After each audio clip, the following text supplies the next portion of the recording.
Good morning friends. આજે આપણો second lecture છે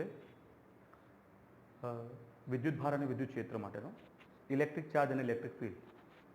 ગઈકાલે આપણે ટોપિક જોયા, એમાં આપણે બે પોઈન્ટ્સ જે છે એ રહી ગયા હતા. તો પહેલાં એ પોઈન્ટ્સને કવર કરીએ, પછી આપણે કુલમ્સ લો તરફ આગળ વધીશું. જેમાં આપણો ફર્સ્ટ પોઈન્ટ જે છે એ પ્રોપર્ટીઝ ઓફ ઇલેક્ટ્રિક ચાર્જ, એટલે કે વિદ્યુત ભારના ગુણધર્મો, એના આધારિત જોવા જઈએ તો જે વિદ્યુત ભાર જે છે, પેલું સૌથી પહેલાં એમ કહેવામાં આવ્યું હતું કે દુનિયામાં સૌથી ઝીણી વસ્તુ હોય તો એ છે એટમ, પરમાણુ. પછી એની અંદર પણ આપણને 3 તત્વો મળ્યા. એ 3 તત્વો તો ના કહેવાય, બટ એ પાર્ટિકલ્સ છે, કણ છે. એને આપણે કહી શકીએ ઇલેક્ટ્રોન, પ્રોટોન અને ન્યુટ્રોન. હવે ઇલેક્ટ્રોન, પ્રોટોન્સ અને ન્યુટ્રોન્સ એ કોનાથી બનાવવામાં આવ્યા? તો એનું નામ છે ક્વાર્ક્સ.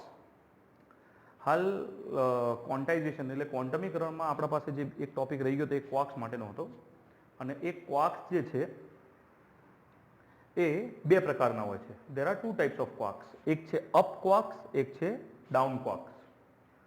અપ ક્વાર્ક્સની કિંમત જોવા જઈએ તો +2/3 E ફોર ચાર્જ, અને ડાઉન ક્વાર્ક્સ એટલે -1/3 E.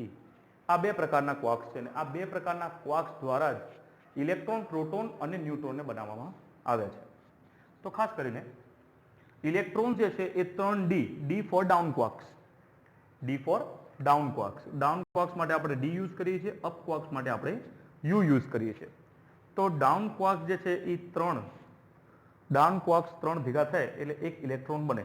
તો આ 3D છે, તો આપણે અહીંયા આ કિંમત મૂકીએ તો -1/3, -1/3, -1/3, અને આનું આપણે સમેશન જોઈશું તો આપણા પાસે આવશે -E, જેનાથી આપણે ઇલેક્ટ્રોન બને છે.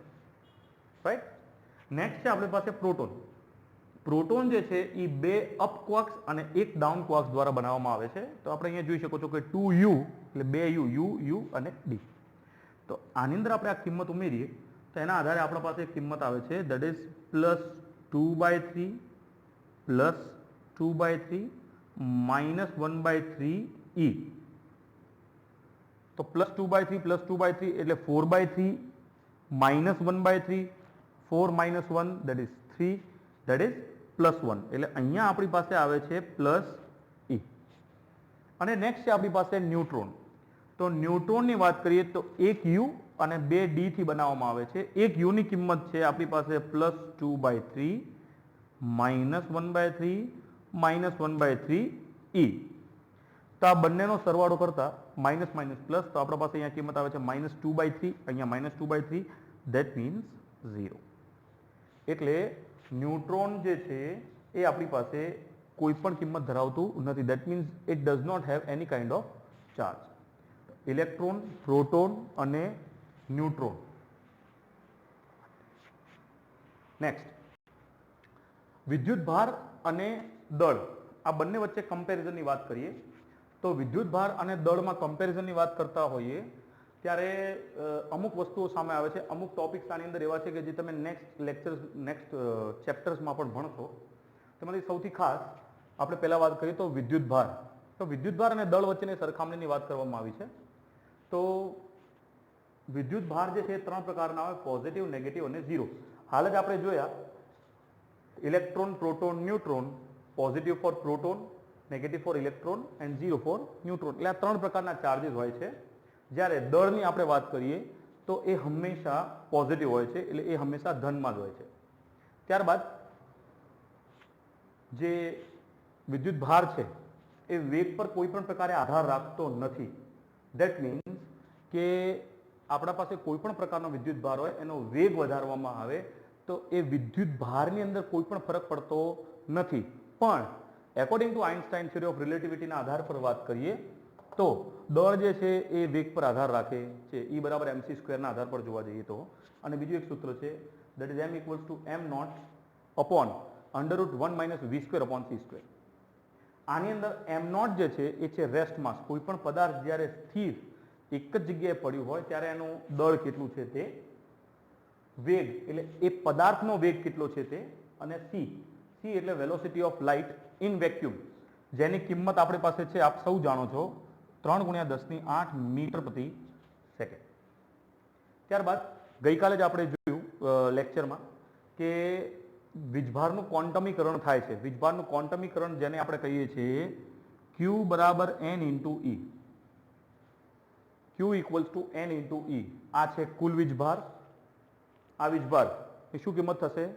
ગઈકાલે આપણે કીધી હતી, જેની કિંમત થાય છે 1.6 × 10⁻19. એટલે E બરાબર 1.6 × 10⁻19 કુલમ્સ. ધેટ મીન્સ કે જે વિદ્યુત ભાર હોય છે એ ક્વોન્ટમીકરણ, ધેટ મીન્સ આનું ક્વોન્ટાઇઝેશન થાય છે, જ્યારે આનું ક્વોન્ટાઇઝેશન થતું નથી. દર જે છે એ સ્થિર હોય છે, એમાં કોઈ એક સંખ્યા વધારવી કે એ બધી કોઈ વસ્તુ હોતી નથી. ત્યારબાદ આપણે વાત કરીએ કે આનું સંરક્ષણ થાય છે. સંરક્ષણ ધેટ મીન્સ ગઈકાલે આપણે ચર્ચા કરી એના આધારે કે એનું કન્ઝર્વેશન થાય છે, કે એની કિંમત હંમેશા સ્થિર રહે છે, કોઈ દિવસ નથી ઘટતી નથી વધતી. એક સિસ્ટમની વાત કરીએ તો, જ્યારે આનું સંરક્ષણ થતું નથી. નેક્સ્ટ વાત કરીએ કે બે પ્રકારના આમના વચ્ચે આપલે થાય છે. એક વખતે થાય છે આકર્ષણ ને બીજી વખતે થાય છે અપાકર્ષણ. તો એવું ક્યારે થાય? તો એ વસ્તુ છે કે જ્યારે સમાન પ્રકારના વીજભાર હોય તો એમના વચ્ચે અપાકર્ષણ થતું હોય છે અને અસમાન પ્રકારના વીજભારો વચ્ચે આકર્ષણ થતું હોય છે. એટલે આમાં આકર્ષી અને અપાકર્ષી બંને પ્રકારના બળ લાગતા હોય છે. જ્યારે આપણે દળની વાત કરીએ તો એમના વચ્ચે ખાલી આકર્ષી બળ લાગે. આ જે આકર્ષી બળ લાગે એને કહેવાય છે ગ્રેવિટેશનલ ફોર્સ, ગુરુત્વાકર્ષી બળ. અને આને આપણે 2-3 નામો સાથે કહી શકીએ. એક છે કુલમ્બિયન બળ, બીજું છે વિદ્યુત બળ અને સ્થિત વિદ્યુત બળ પણ કહી શકીએ. રાઈટ.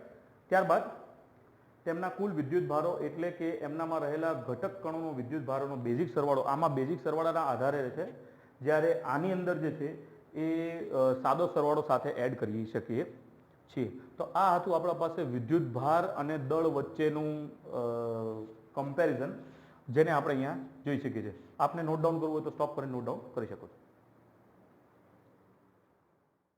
ગઈકાલે આપણે જે મેથડ ઓફ ચાર્જિંગ જોયા, એની અંદર એક મેથડ હતી કે મેથડ ઓફ ફ્રિક્શન. ફ્રિક્શન એટલે કોઈ પણ પદાર્થને ઘર્ષણ દ્વારા વિદ્યુત ભારિત બનાવો, બરાબર.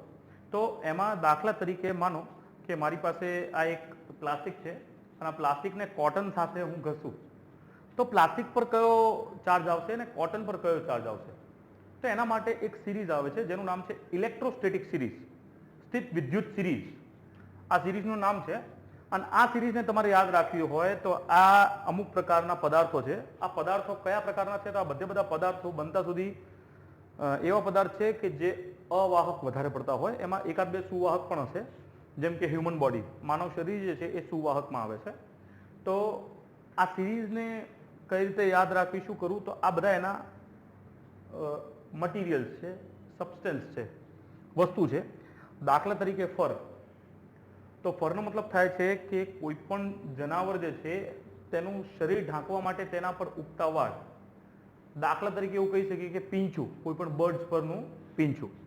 ત્યારબાદ છે glass, silk, human body, cotton. આ કોટન. વુડ, લાકડું, વેક્સ, મીણ, એમ્બર. એમ્બર એક પ્રકારનું એવું મટીરિયલ આવે છે કે જે કેમિકલી ઇક્વિપમેન્ટ્સમાં યુઝ થાય છે, લિક્વિડમાં, અને એક પ્રકારનું કોઈ પણ પદાર્થ પર પરત ચડાવવા માટે આવે છે, એવું આપણે કહી શકીએ. રેઝિન. રેઝિન એટલે એક ટાઈપનું રેક્ઝિન જેવું પણ કહી શકીએ આપણે. રબર, ઇબોનાઇટ. ઇબોનાઇટને આપણે હાર્ડ રબર તરીકે ઓળખાય છે. અને પ્લાસ્ટિક. તો આમાં આ જે વસ્તુ છે પ્લાસ્ટિક છે ને આ જે છે એ કોટન છે.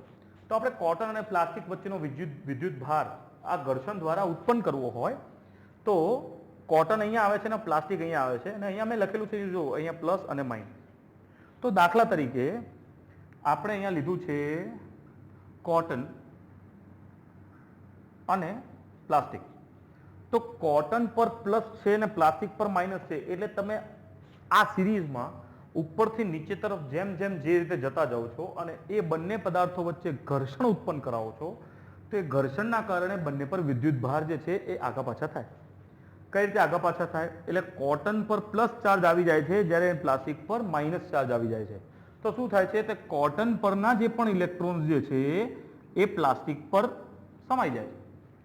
એટલે કોટનમાંથી પ્લાસ્ટિક નીકળી, કોટનમાંથી ઇલેક્ટ્રોન નીકળીને પ્લાસ્ટિકમાં જાય તો આના ઉપર પ્લસ ચાર્જ આવી જાય છે અને પ્લાસ્ટિક પર માઇનસ ચાર્જ આવી જાય છે થોડા ક્ષણો સુધી. જ્યારે કદાચ હું આ બંનેને થોડીક વાર જોડે મૂકી રાખીશ તો આમના પોતાના જે ચાર્જ હતા એ સંરક્ષણના કારણે જે પણ પદાર્થમાંથી આવતા હતા એ પદાર્થમાં પાછા ફરી જશે. રાઈટ? તો આ એક ઇલેક્ટ્રોસ્ટેટિક સિરીઝ છે જે તમે અહીંયા નોટ ડાઉન કરી શકો છો.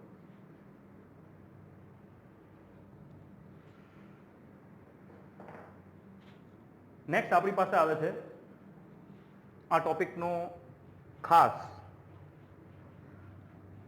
એક લો, નિયમ, જેને આપણે કુલમ્સ લો અથવા તો કુલમના નિયમ તરીકે ઓળખી શકીએ.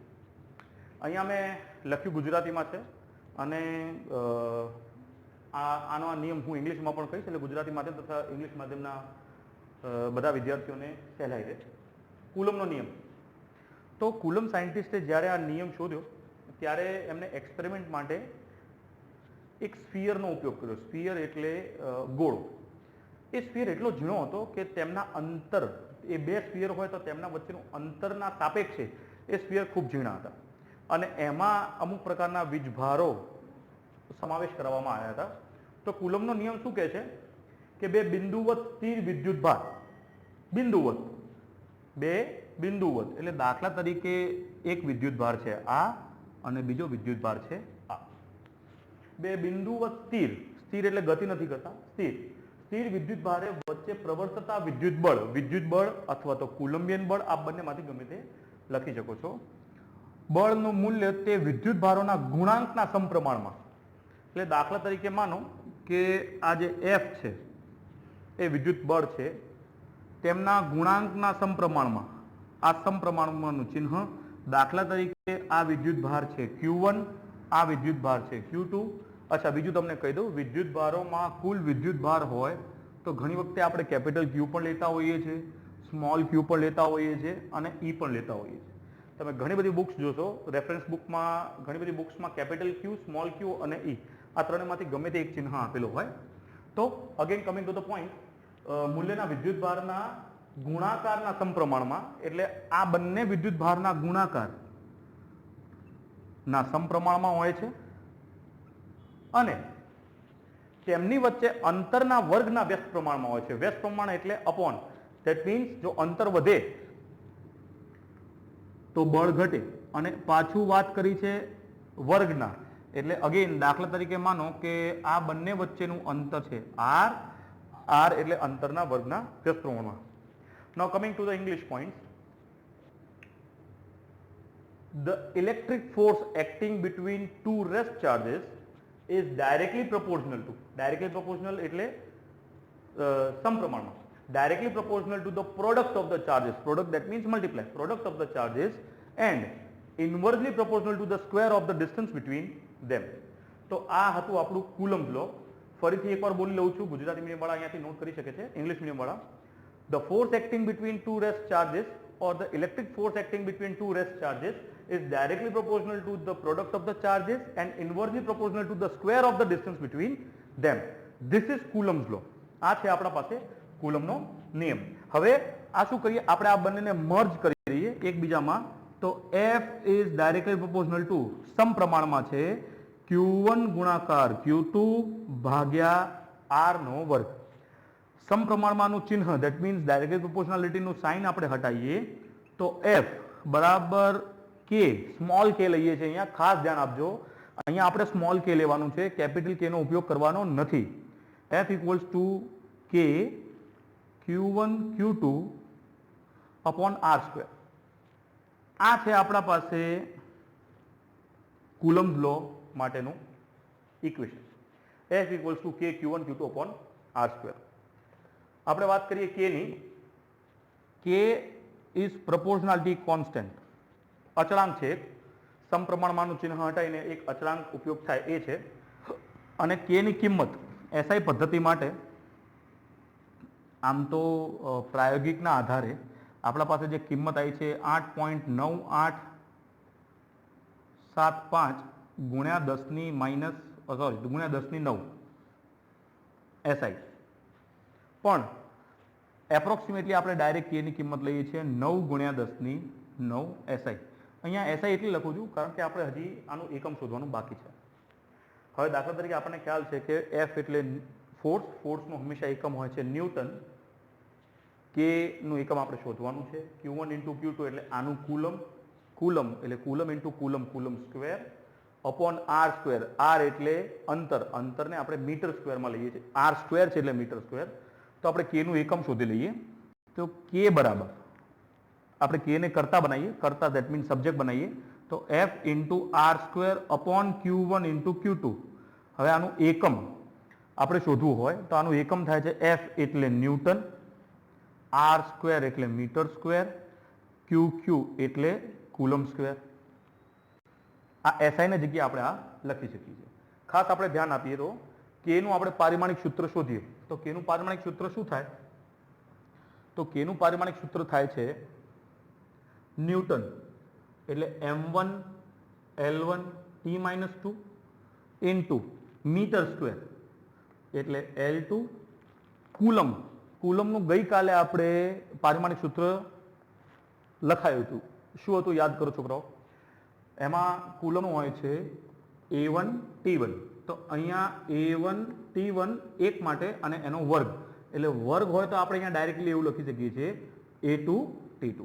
હવે આને સોલ્વ કરતા આ T2 અહીંયા કને પ્લસમાં છે, ઉપર જાય તો માઇનસમાં, તો આપણા પાસે શું થશે?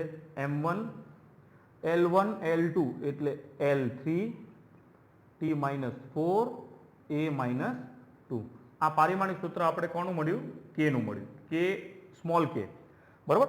તો આ પારિમાણિક સૂત્ર જે છે એ સ્મોલ કે નું ડાયમેન્શનલ ફોર્મ્યુલા જે આપણે કહી શકીએ છીએ that is M1 L3 T-4 A-2.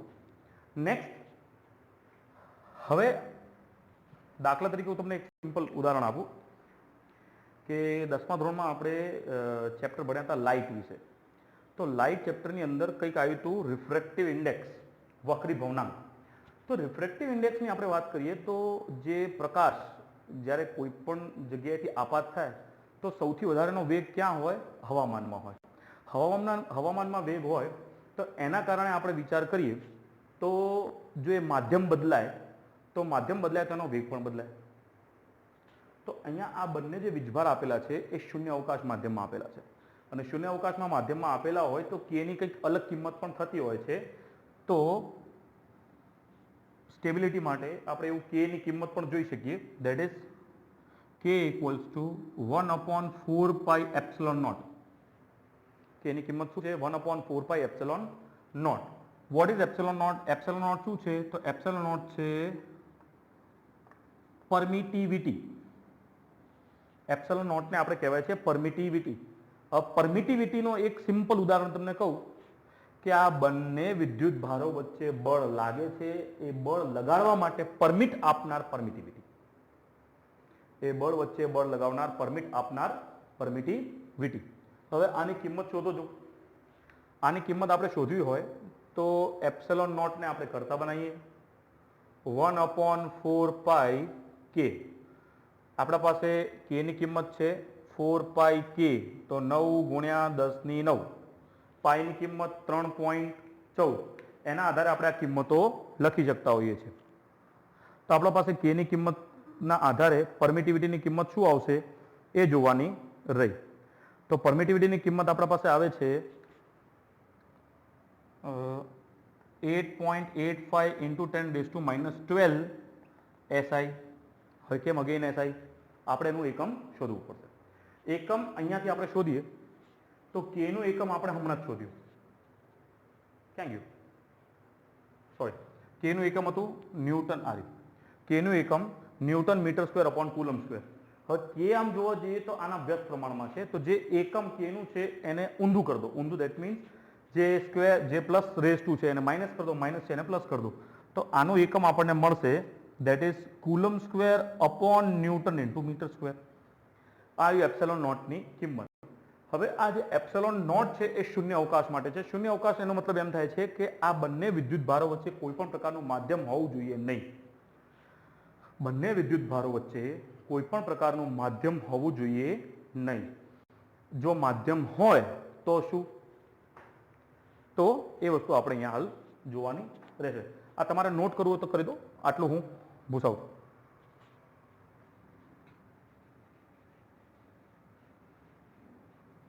સો અહીંયા આપણી પાસે k ની કિંમત હતી, k ની કિંમત 1/4πε0 છે. તો k ની કિંમત 1/4πε0 હોય તો આપણા પાસે બળની કિંમત શું થઈ શકે? તો અહીંયા પાછું k ની કિંમત લખું છું, k બરાબર 1/4πε0. આપણે અહીંયા k ની કિંમત લખી દઈએ 9 × 10⁹ newton metre square upon coulomb square. Epsilon not ની કિંમત લખી શકીએ છીએ 8.85 × 10⁻12 coulomb square upon newton into metre square. એટલે આ k ની કિંમત થઈ. k ના આધારે આપણે કદાચ જો બળની વાત કરવી હોય તો F બરાબર 1/4πε0 Q1 Q2 upon R square. બળની કિંમત આ પણ લખી શકીએ. ઘણી બધી રેફરન્સ બુકમાં k ની કિંમતના જગ્યાએ ડાયરેક્ટ 1/4πε0 લખેલું હોય છે. હવે આ તો આપણે શેની વાત કરી કે આ બંને પદાર્થો વચ્ચે જો કોઈ પણ માધ્યમ ન હોય તો, હવે માનો કે કોઈ માધ્યમ છે તો દાખલા તરીકે કોઈ માધ્યમ છે તો માધ્યમ માટે આ Q1 અહીંયા Q2 આ બંને વચ્ચે અંતર R અને માનો કોઈ માધ્યમ આ પ્રકારનું છે કંઈ એ આ બંને વિદ્યુત ભારને આપણે પકડી અને કંઈક પાણીમાં કે કેરોસીનમાં કે કોઈ પણ પદાર્થની અંદર મૂકી દીધું. હવે આ માધ્યમ માટે એની પરમિટિવિટી અલગ હશે કારણ કે આ જે પરમિટિવિટી છે એ શૂન્ય અવકાશ માટે છે. તો માધ્યમ માટેની પરમિટિવિટી જે પણ છે એની કિંમત માનો આપણે લઈ લઈએ એપ્સિલોન. એની કિંમત આપણે શું લઈ શકીએ એમ છીએ એપ્સિલોન. તો F બરાબર 1/4πε0 Q1 Q2 upon R square. તો આપણે એવું લખી શકીએ ફોર મીડિયમ માધ્યમ માટે. બીજા કોઈ માધ્યમ માટેની વાત કરીએ તો ધીસ ઇઝ M. તો એને આપણે લખી શકીએ FM. શું લખીએ છીએ? FM. FM બરાબર 1/4π. હવે અહીંયા એપ્સિલોન નોટ આવશે? ના, એપ્સિલોન નોટ નહીં આવે. એની જગ્યાએ શું આવશે? એપ્સિલોન. એપ્સિલોન નોટ જે છે એ નોટ આપણને શું દર્શાવે છે? વેક્યુમ માટે. પણ આ જે એપ્સિલોન જે છે એ શું દર્શાવે છે? ફોર મીડિયમ, ફોર માધ્યમ. તો 1/4πε Q1 Q2 upon R square આ માધ્યમ માટે છે જેને આપણે આપીએ છીએ સમીકરણ નંબર 2, ઇક્વેશન 2. નાવ હવે આપણે શું કહી શકીએ એમ છીએ કે હવે માનો કે આ બંનેને આપણે ભાગાકાર કરી દઈએ. તો ભાગાકાર કરી દઈએ તો શું થાય છે? તો જુઓ અહીંયા F અપોન FM. FM એટલે રેડિયો FM ના સમજતા પાછા. F upon FM. તો આની કિંમત 1/4πε0. અહીંયા આવશે 1/4πε Q1 Q2 upon R square Q1 Q2 upon R square. આ બે કેન્સલ થઈ ગયા. એની સાથે 4π પણ કેન્સલ થયા. તો આપણી પાસે શું વધ્યું? અહીંયા આપણી પાસે વધ્યું આવું F upon FM is equals to epsilon upon epsilon naught. એ સિવાયની બાકી બધી તમામે તમામ ઇક્વેશન્સ આપણા પાસે કેન્સલ થઈ જાય છે. F અપોન FM બરાબર એપ્સિલોન અપોન એપ્સિલોન નોટ. હવે આ જે કિંમત છે આપણા પાસે એને કહેવાય છે એપ્સિલોન R. આ પાછું નવું પદ આવ્યું. આને કહેવાય છે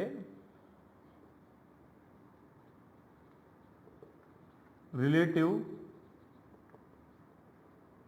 પરમિટિવિટી. રિલેટિવના જગ્યાએ સાપેક્ષીય પરમિટિવિટી પણ કહેવાય ગુજરાતીમાં. સાપેક્ષીય પરમિટિવિટી એટલે દાખલા તરીકે આપણા પાસે બે પ્રકારના માધ્યમ આપેલા હોય, બંને પ્રકારના માધ્યમને આપણે ભાગાકાર કરીએ તો સાપેક્ષીય પરમિટિવિટી શું આવતી હોય છે?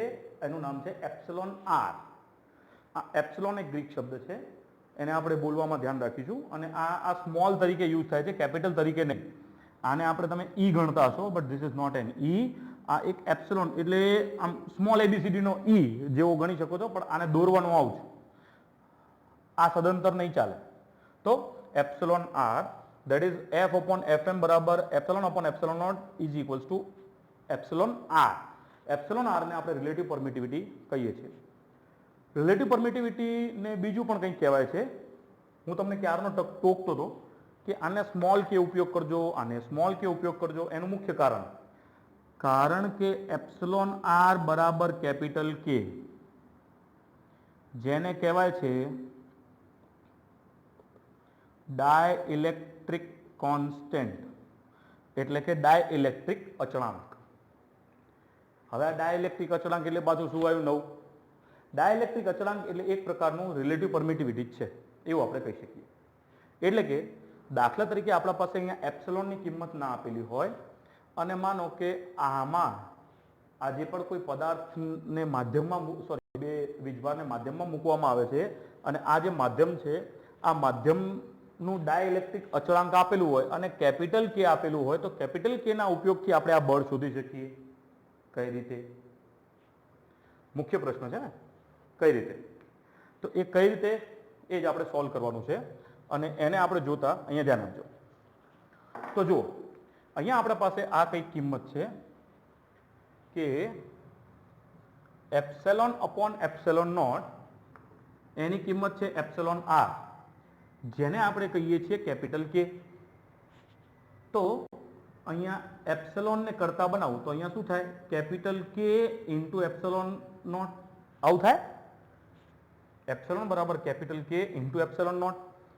હવે આ એપ્સિલોન જે છે એની કિંમત હું સૂત્ર નંબર 2 માં મૂકી દઉં તો આપણા પાસે એફએમ શું બનશે? એફએમ માધ્યમમાં બળ, એફએમ રેડિયોનિક, એફએમ બરાબર 1/4 એપ્સિલોનના જગ્યાએ શું લખી શકાય? Capital K into epsilon not Q1 Q2 upon R square. એટલે કદાચ આપણી પાસે જો આ બળની એપ્સિલોનની કિંમત ના આપેલી હોય, ડાયઇલેક્ટ્રિક અચળાંકની કિંમત આપેલી હોય તો આપણે આ રીતે પણ કરી શકીએ છીએ. બીજી એક વસ્તુ હું તમને કહું, માનો મેં આમાંથી આ કે જે છે ભાગાકારમાં એને કોમન કાઢી લઉં છું, તો એને જો કોમન કાઢી લઉં તો 1/k in bracket 1/4 epsilon not Q1 Q2 upon R square. હવે આની જગ્યાએ શું લખી શકાય? એફ લખી શકાય. જુઓ તો એફએમ બરાબર એફ અપોન કે. તો આ મુખ્ય સૂત્ર પણ યાદ રાખવાનું છે. કયા કયા સૂત્રો યાદ રાખવાના છે? એક આવ્યા એફ બરાબર કે Q1 Q2 upon R square. કે ની કિંમત અહીંયા મૂકતા માધ્યમ ના હોય તો એફ બરાબર 1/4 epsilon not Q1 Q2 upon R square.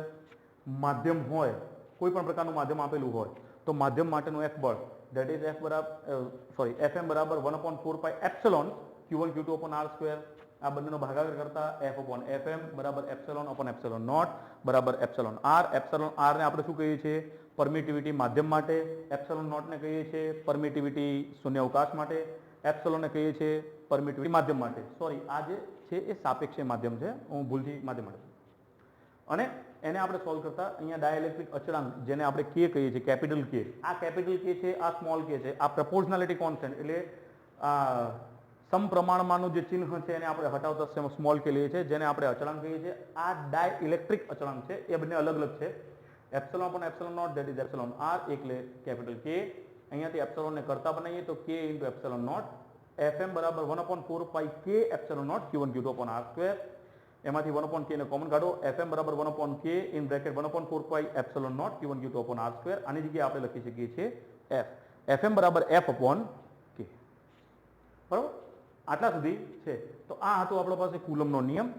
કુલમનો નિયમમાં આ સેન્ટેન્સ ખાસ યાદ રાખવાનું છે, કારણ કે આના આધારે જ તમે આગળ કરી શકશો. કઈ રીતે? આની અંદર જ લખ્યું છે કે બે વિદ્યુતભારના ગુણાંકના સમપ્રમાણમાં, તેના અંતરના વર્ગના વ્યસ્ત પ્રમાણમાં, એના ઉપરથી આપણે આ લખ્યું, પછી બંનેને જોઈન્ટ કર્યા, પછી સ્ટેપ બાય સ્ટેપ તમે મેથેમેટિકલી આગળ વધી શકો છો. અને બીજું ખાસ છોકરાઓ, આમાં